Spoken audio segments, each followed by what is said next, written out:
Board of Regents Audit Committee. Jessica, do you still need to take roll for this? I will still take roll and then announce whether or not we have quorum. Okay. Chair Cox. Here. Vice Chair Hamilton. Regent Gibbons. Regent Hunt. Regent Martin. Regent McGraw. Here. Regent Powers. Regent Stevens. Regent Sutherland. We do not have quorum.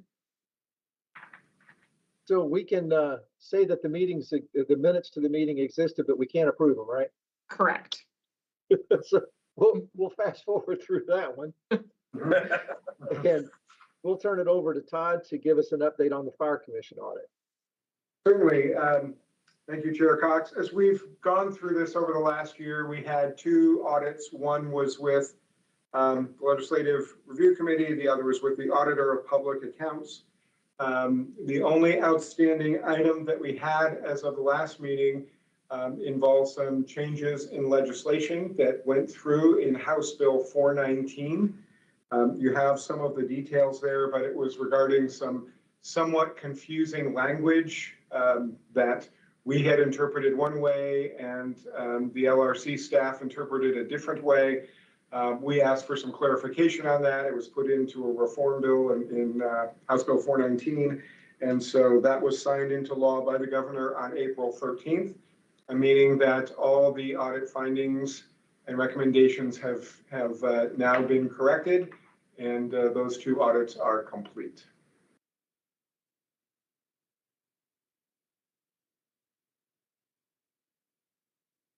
And I'd stand for any questions that anybody may have. Just a positive note, the Fire Commission is about to start their graduation ceremony in about 1 hour, so happy for them. Great, congratulations to all of them. So Todd, the fact that this one is now complete, will this no longer be an open item for us on agendas, or is this something that will re-up? No, this should not have to come to you after this point. It was making you aware of what audit findings were out there and what the progress was. The Fire Commission dug in immediately when they discovered these things. Some of them were actually already in the process of being corrected. And so at this point, we will not be bringing these forward to you after this fact. This meeting is already worthwhile. Yeah.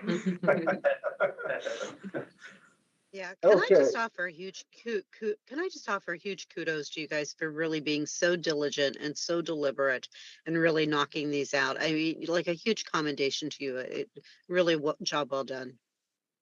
Well said. I agree. Appreciate that. Okay. All right, Todd, we'll go into the internal audit, and I guess you and Lance will take it from here. Yeah, and I've had conversations primarily with Jody over the last couple of months. We've been moving through a couple of these, and so I'll turn it over to Lance at this point to provide the audit report, internal audit report. Thank you, Todd. And Jody sends her regrets. She's dealing with a family emergency that I learned about 7 minutes ago. And so I am up to bat and ready to help. Do you mind if I share my screen? Go right ahead. All right. And can you see that? Yes. Yes. Got it. Perfect. Well, first, for those who don't know me, I think I know everybody. Lance Mann, director at Dean Dorton. Been working with KCTCS on internal audit for a few years here, and we're very grateful for the opportunity to serve KCTCS and all of your schools and all of your students and faculty and staff and board members. We've got two main audit areas to go through with you today. The first is over student financial aid fraudulent student applications review. I assume you all know, but if you don't, fraud activity in the student financial aid space is highly prevalent across the country, and it's only been getting worse. And community and technical colleges are impacted at a slightly higher rate than others. And so we found it important to kind of do a review about what what controls does KCTCS have in place to help prevent those things from happening? Not that you'll ever stop at 100%, but are you doing the right things to significantly minimize and to try to eliminate that at your system?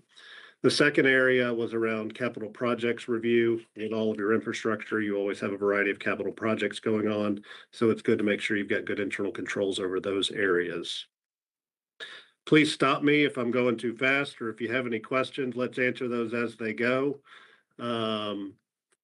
So we've got a couple of moderate risk issues in the capital projects to go through, and 3 in the student financial aid. These aren't high risk issues. They are what we call moderate, meaning we think you need to pay attention to them. But you don't, it's not an immediate thing that you need to do right now. You can take your time and thoughtfully respond to these items. First area is in student financial aid. I've kind of gone through what the background is for you in this area. Overall, your team does a very good job. You've got 16 colleges. You've got student financial aid being administered across the system. Tens and tens of thousands of students dealing with student financial aid. If you take anything away from this presentation, know that your student financial aid team is exceptional. Good. With every exceptional team, there's always a couple of areas where you can improve, continuous improvement. The first area that we have here is in uniformity of identification that's being used at the individual campuses. And so there's a variety of ways that you can identify the students across the country. And the recommendation that we have here is across your system, we recommend having a consistent approach to validating the identification for first-time enrollment of your students, making sure that the person enrolling, the person applying for student financial aid is in fact who they say they are. And so that's basically what the recommendation is. Each of your campuses had a process for doing it. They were just very different. And so we're recommending creating some uniformity across the system here. Good. Somebody have a question? No, just saying that's good. Appreciate Okay. that. The second area is around training for your student financial aid staff. Again, each of your student financial aid is changing every single year. The way the rules you have to comply with, the amount of money you can give students, the types of funding you can give students is changing every single year. It seems like it's changing every single month right now. And making sure that your student financial aid team has the adequate training in place so that they can continue to be at the forefront of what's going on. And basically what we learned here is that the system doesn't have a formal system-wide requirement for student financial aid staff to receive recurring training focused on identifying indicators of fraudulent student financial aid applications. And so the recommendation here is really just, what are the expectations of your student financial aid team in terms of getting adequate training in this area and in other areas, and making sure that they understand what the expectations are of them and systemizing that across the system. And then finally, this is more around policies and procedures. And so, the system itself has made meaningful and proactive strides in addressing the risk of fraud in this area. However, the system doesn't have a formal documented system-wide policy specific to address prevention, identification, escalation, investigation, and resolution of potentially fraudulent student financial aid applications. So it takes me a long page to describe the risk and description and recommendation to say, create a policy, make sure everybody's educated on the policy around what do you do, how do we prevent it, what do you do if you suspect it, how do we escalate it, and how do we resolve it, is basically the recommendation. And you'll see a lot of that from us is more well formalizing what you do informally across the entire system. Any questions on the student financial aid audit? Lance, if you could talk for just a second, I mean, the advent of AI makes us so vulnerable here.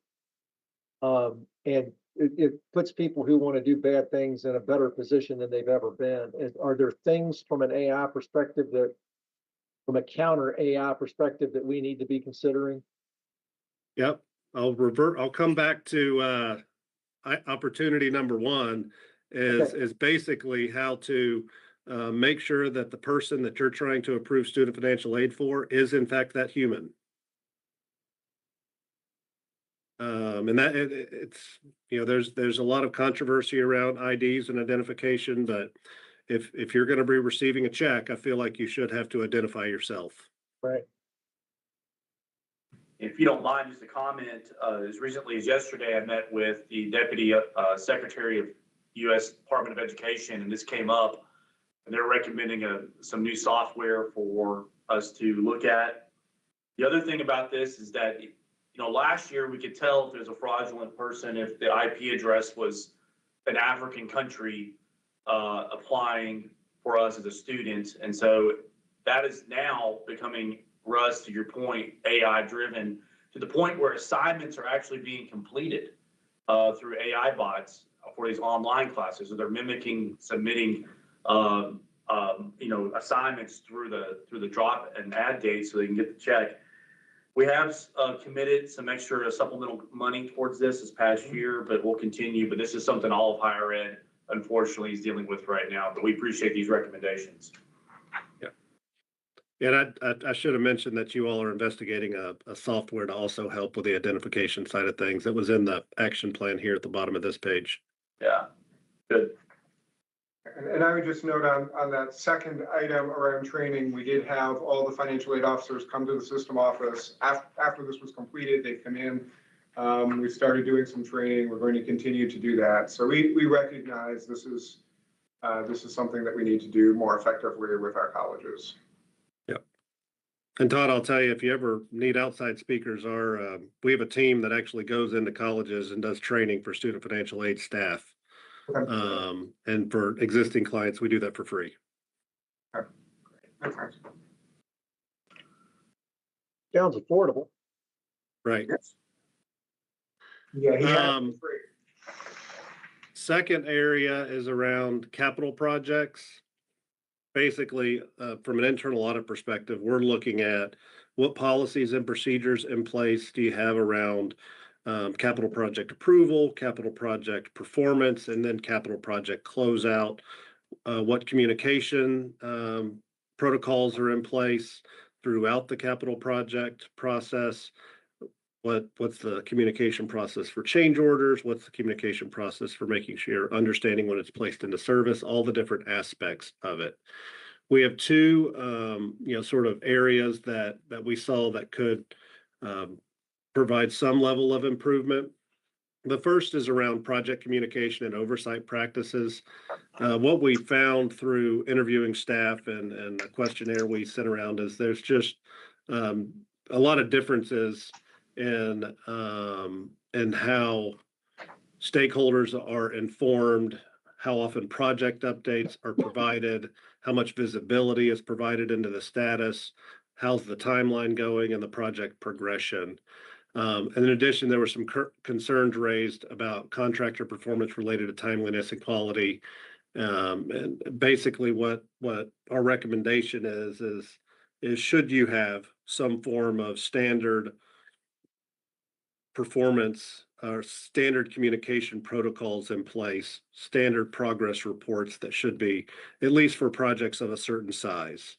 And so understanding, developing that framework for those who are involved in capital projects is the recommendation here. It's not something that you need to jump to immediately. You're likely doing fine in this area, but it's an area you could improve upon so that people understand their roles and the expectations. Hey, Lance, Yes, I'm sir. curious, what do you see as thresholds that people are using for that?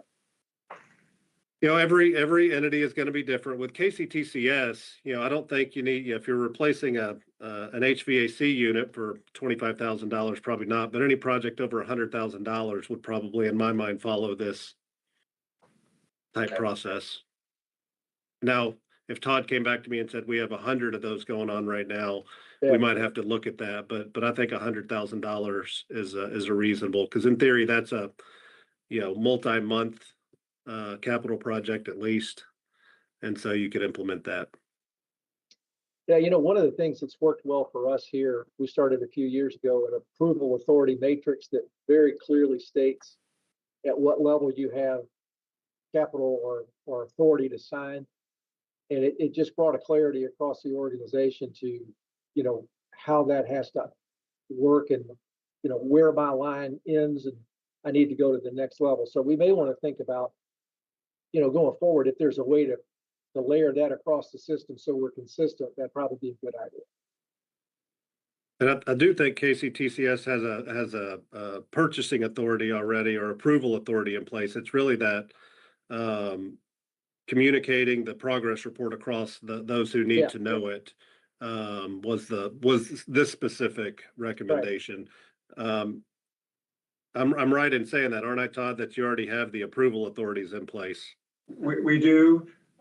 We also have a system called eCom that we use that puts every project in and has every step of the project for every project we're working on for the colleges.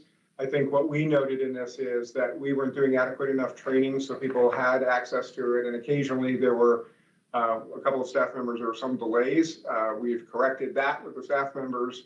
And we provided a training for our business officers when they were here on April 30th to go through this system and let them know what they need. If they feel that it's too much detail and they just can't handle it, we're happy to provide monthly reports. So we're trying to work with the colleges because some colleges want to know every little detail. Some colleges want to know the big overview and trust to deal with some of that. And so part of it, this is a communication issue, and we're working to try to correct that for our institutions. Yep. And here's the action plan, if y'all didn't see it beforehand, around that. And then finally, just to echo what, I'm sorry, can I interrupt one quick second? Just to echo what Russ said, I think a lot of us have organizations or that have a lot of in-depth experience with large capital projects. So I would say, Ryan, if any of your team wants to talk to anybody, all of us can put them in touch with anybody if they had questions about maybe how some other folks handle things. So just an offer. Yeah, thank you for that.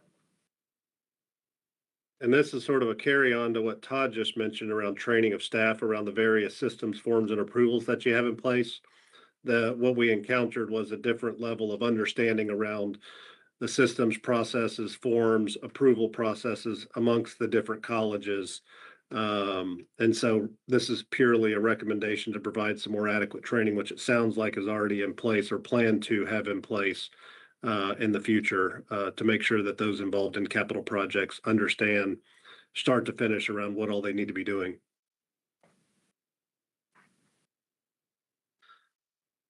Any other questions? I've got a couple more pages to go through here and then I'll be quiet. So we do an action plan follow-up after every audit that we do for any open action plan that has happened in the past. We follow up with it until we know that it's been resolved and that the action plan has been put in place or management has pivoted in some way. And so as of now, we have 8 action plans that management is working on implementing across. I'm not going to read each one of them to you. You should have them in your materials, but you can go and see what the action plan is, what the due date is, and kind of what the risk rating was in the different areas here. And we'll continue to follow up on those until we are able to get evidence that management has implemented what they said they were going to. And then finally, I like to show kind of an internal audit plan update. You can see here the audits we've completed so far this year and what we're currently working on in Q4 of 2026, specifically onboarding and enterprise risk management support, and then some follow-up around policies and procedures and safety and security. And then there's some IT-related audits that are both in process and being planned. Any questions for me? No, it's a great report, and you stood up for Jody very well. So we appreciate it. Any questions of Lance? All right, I always have to say I'm really impressed with how far we've come. and when I say we, I mean you all that are sitting in that conference room. It's amazing to think about where this process started on these audits and where it is now. So thanks to Dean Dorton for the great work shepherding us through here. And I know as a region, I feel a lot more comfortable that we're comprehensive and complete in how we're looking at things. So we appreciate that. Thank you. So Todd, let's talk about the internal audit RFP. And Chair. You want me to go away for this? Yeah, I would just say there's actually not a lot to report at this point, and I can't share much detail because I'm under a non-disclosure agreement until our process is all the way at the end. Gotcha.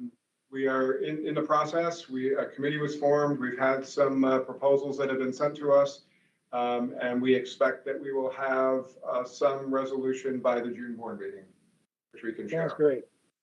Sounds great. Okay. Thanks, Lance. And now we'll move into risk management and compliance. And I'll just tee up Mallory here to say, Mallory is our Director of Compliance. She should have a reporting relationship to the board. And so we'd like to begin giving her that opportunity to share with you any concerns that she has. She monitors things like our whistleblower policies, et cetera. And so with that, I'll turn it over to Mallory so she can start developing that with you. Thank you. Good morning. Thank you for having me. So as you see in your materials, I have developed sort of just an overview of what the office looks like. We are making a few moves starting in July. So we will have a different reporting structure that will include moving campus safety and emergency services over under compliance and risk management. Again, starting July 1st, and I will still continue reporting to General Counsel and then have a dotted line to you all for compliance as well as whistleblower issues. That being said, as we move forward, we will likely have quarterly reports at this meeting to discuss any information you all need from whistleblower reports, as well as any other large compliance concerns that come forward. Like mentioned from Lance, right, we have been focused a lot on policies and procedures and updating those. We continue to have that focus. However, starting in the fall, we are going to more robustly shift as well to our enterprise risk management by conducting leadership surveys and reviewing all of our audit findings to determine our next steps in our enterprise risk program. So I am happy to answer any questions you have. But this is sort of just an introduction to let you know the changes that are happening at the system level, and then to, again, introduce you to our next steps in this process.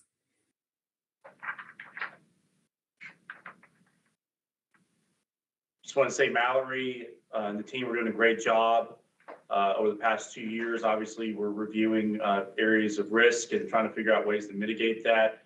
And if you see in this org chart here, that reflects us maturing in this area. And so I just want to say job well done to your team, Mallory. Thank you. Thank you. So Mallory, is you? Oh, I'm sorry, Russ. Go ahead. no, go ahead, Candace. No, I was going to say, as you go deeper into your work, are you thinking about developing just a simple risk register? You know, I think those are always helpful, like a quick snapshot so everybody can know, once you conduct your interviews with all the team, et cetera, towards your enterprise risk management. I think those are great tools. Yes, our goal would be to develop the top 10 risks that we identify for the system and then heat map those out. Yeah, perfect. Thank you. So Brian and Todd, I'm interested in your all's perspective on this. I know there's a million ways that organizations look at this reporting relationship. Is this similar to what other types of organizations higher ed use for this? I like it, but I'm just curious. I get so much pushback about what's the reporting relationship between compliance and the board, and how it goes through general counsel to the CEO. Is this a similar structure to what you've seen in other similarly situated organizations, or are we a little bit different in some ways? Chair Cox, I would say in my experience, it's similar to what we have had in other places. I've worked in other places where internal audit was an internal position and that person had a direct reporting relationship to the board. Compliance and particularly around risk management, we do, Jessica and Mallory and I have conversations among the three of us and then in as pairs on many different topics. So I think it is a holistic approach to the way that we're doing it. But I think it's important that you know, we have seen it and we think it's important that compliance does have a direct reporting relationship to you. So it's they have that opportunity to share things should there be something down the road. We hope that that never happens. You know, we want to be transparent with you on everything, but it is similar to what I've worked with in the past. And I would concur. And then one of the strengths of our general counsel, she's worked for public 4 years here in the state as well. So she brings that perspective of what other institutions are doing in Kentucky. But when we were making the decisions how to set this up, we feel like this is appropriate for our organization. Yeah, you know, I like it. I think the one thing I'm not big on, and this is just my preference. Candace, you can weigh in, and I think Barry was on. You can weigh in as well on this.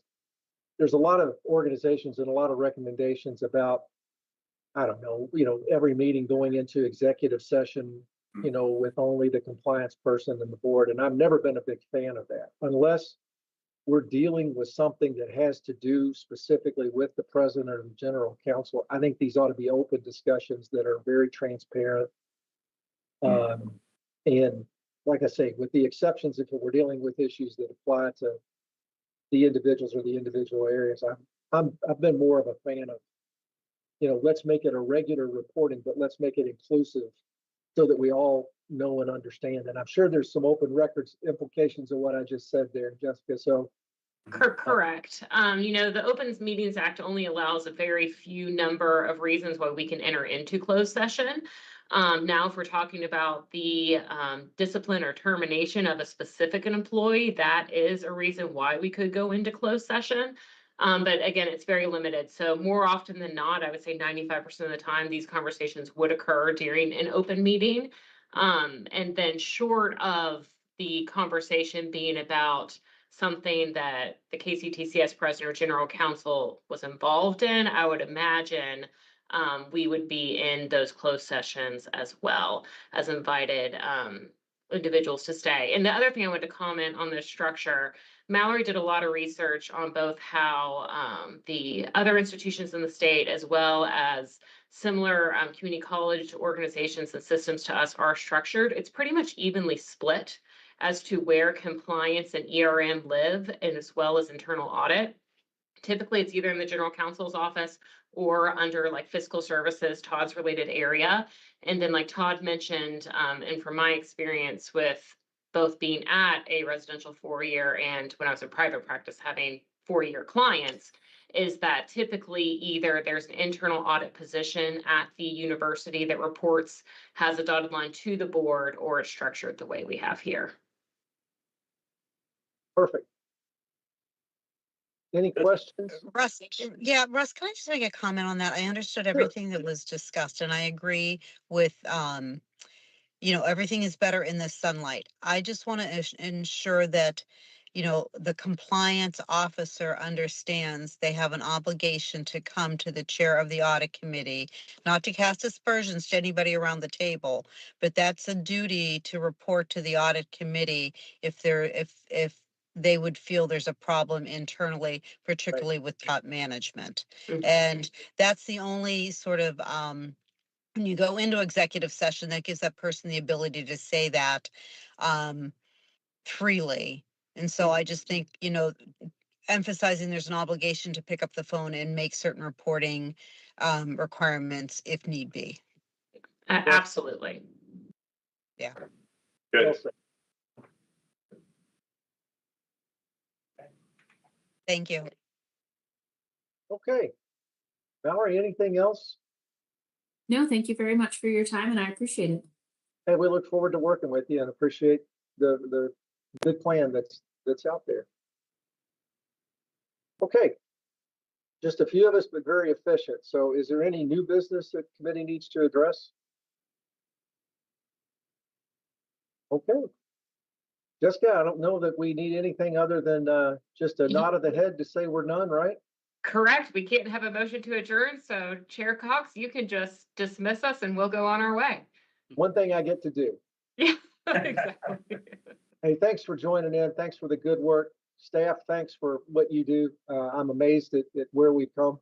And most of all, big congratulations to faculty, staff, and students for graduation. We shouldn't forget that's the reason we're here, and to recognize the great work that's being done by everyone there. So with that, we'll adjourn it, and thank you all, and we'll see you soon. Thanks. Thank you. Have a great weekend.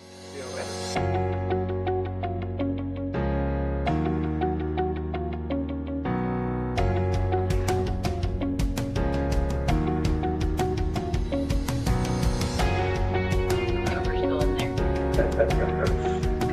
Trying to find back.